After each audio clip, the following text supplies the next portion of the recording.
If I put the over/under on sacks at 5 for Von Miller, because he's going to play limited role. He played limited role last year. He's at the end of his career. Where would you go on that? Knowing his pass rush win rate was actually fairly high last year. In a lot of the metrics, he did okay. I'd cross my fingers and go for the over because he had 6 last year in Buffalo. 2023, he must have been injured. He had 0 sacks. Yeah. And then he had 8 sacks his first year in Buffalo. Now, he is 36 years old. Yeah. So he is slowing down. So he's going to be used in limited capacity. It was limited capacity last year. Over 5, I think that's the smart money. I kind of changed my tune when I saw ESPN's Next Gen Stats get off numbers. And I know you brought up some numbers. He was faster than a couple of prominent pass rushers. That's why they signed him. That's why they gave him. I mean, you could say it's insignificant, but they gave him like $7 million. Yeah, 6.1 can make up to like 10.5. I know in the NFL that's nothing, but it's something. Sure, they could have given that money to Terry. Look at 36 to still be making 6 with the potential to make 10. Yeah, is pretty good. So I think that means they're going to play him a little bit.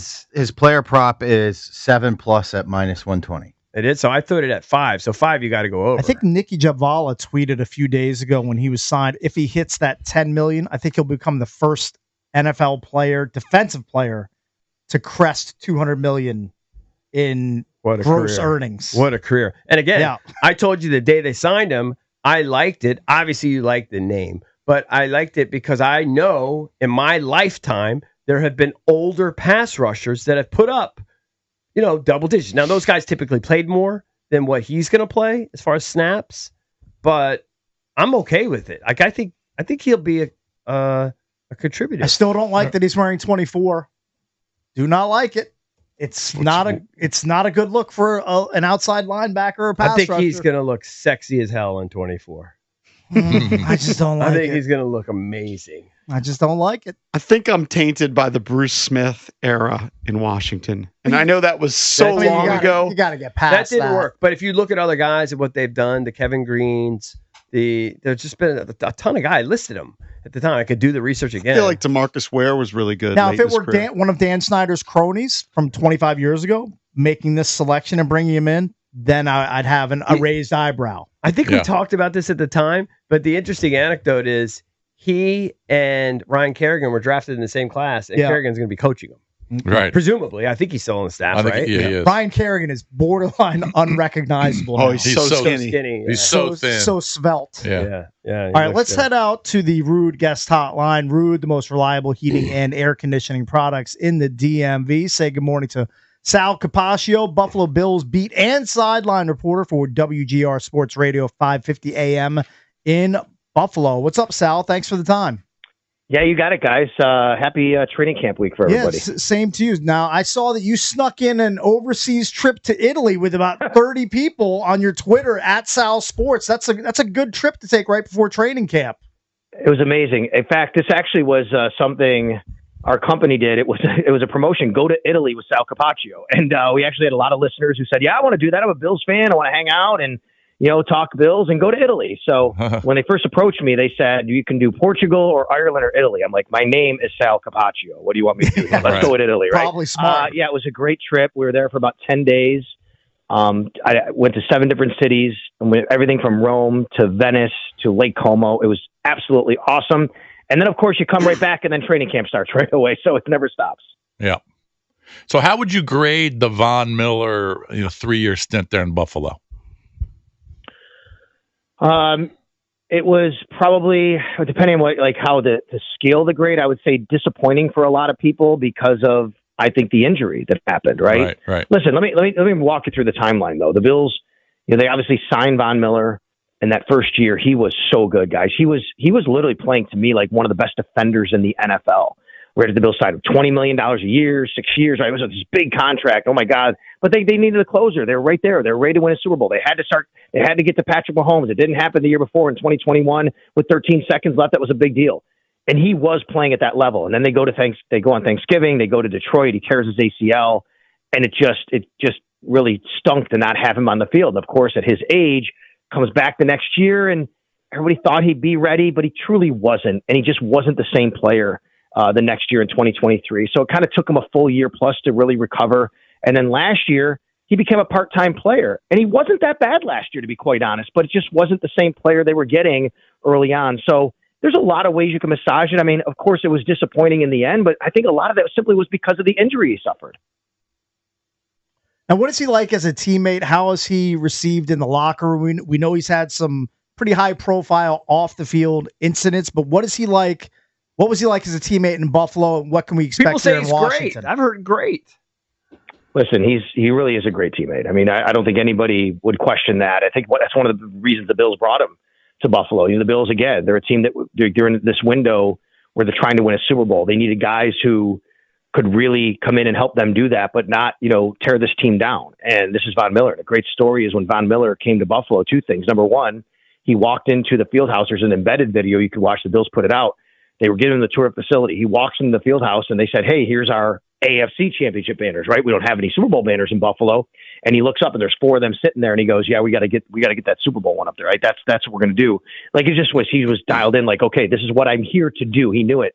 And apparently like right away, one of the very first ever meetings they had with the team, he brought in like a replica Lombardi and he put it down on the table and he said, "This is what we're here for." Like he right away wanted everybody to know, hey, this is why we're here. This is what we're doing. And then guys, I mean, he's really great with the media. He's actually very long-winded. A lot of these guys, they give short answers. That's not Von Miller. Von wants to talk to you. And I don't know if it's known out there already, but you'll learn it. Von wants to be an NFL general manager. Like that's a goal of his in life.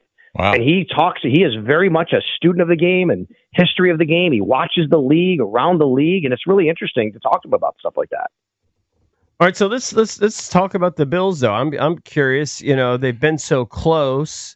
Everyone kind of assumed, but correct me if I'm wrong, but maybe last year there would be a drop off because maybe lose some of the weapons. But of course, Josh Allen's so good, it didn't really happen. Are people? James Cook is good too. Are expectations like even higher, or are people kind of feeling like that they've plateaued? What's the feeling there in Buffalo? I think the expectations are exactly what they have been for the last, let's say, 2 to 3 years, which is this team needs to win a Super Bowl. Mm-hmm. And they have the parts to win the Super Bowl. They have the league MVP. He's in his prime. They're set up. They have a great roster. They have the front office. It's, great at what they do. Coaching staff. They've all been together. They're on the same page. Ownership, coaching, front office. I mean, they've been together 8 years now. They've had this quarterback here who's been at the top of the league for a while. There's nothing left to do.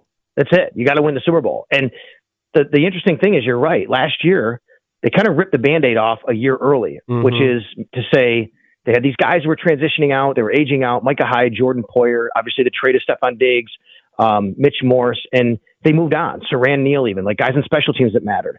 And people said, okay. And Tre'Davious White, remember they released him. He's back now. But all these guys. And people said, okay, they're going to take a step back. So much so, guys, the team that was favored in Vegas to win the East last year was the New York Jets at one point before the season, right? Not the Buffalo Bills.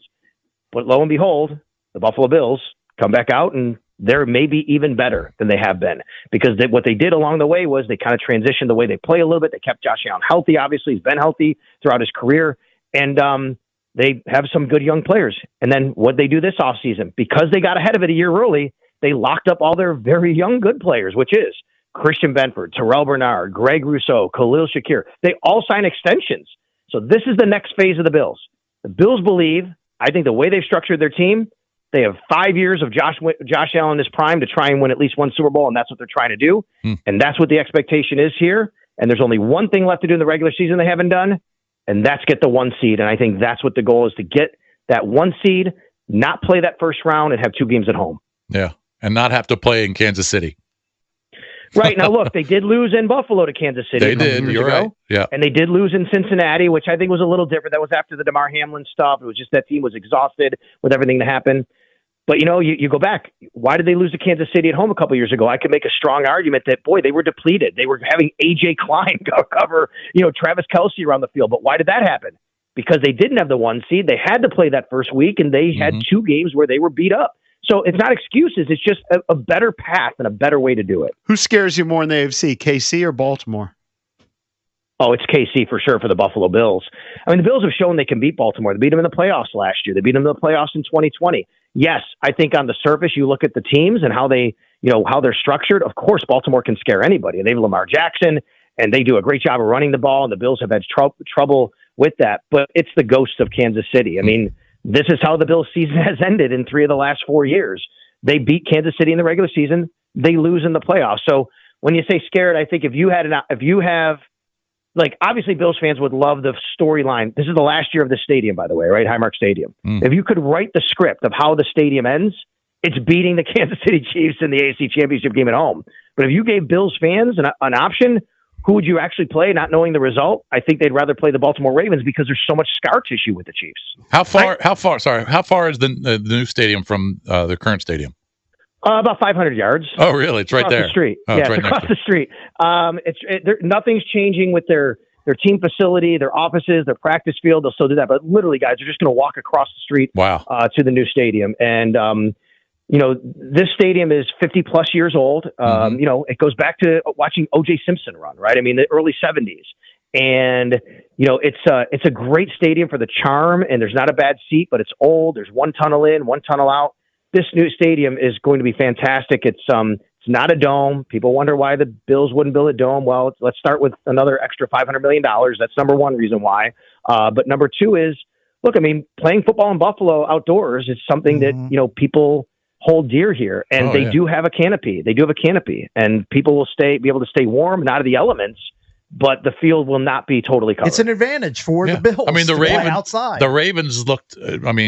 Ravens play in cold weather too, but Buffalo's on another level. Yeah. I mean, those guys look miserable.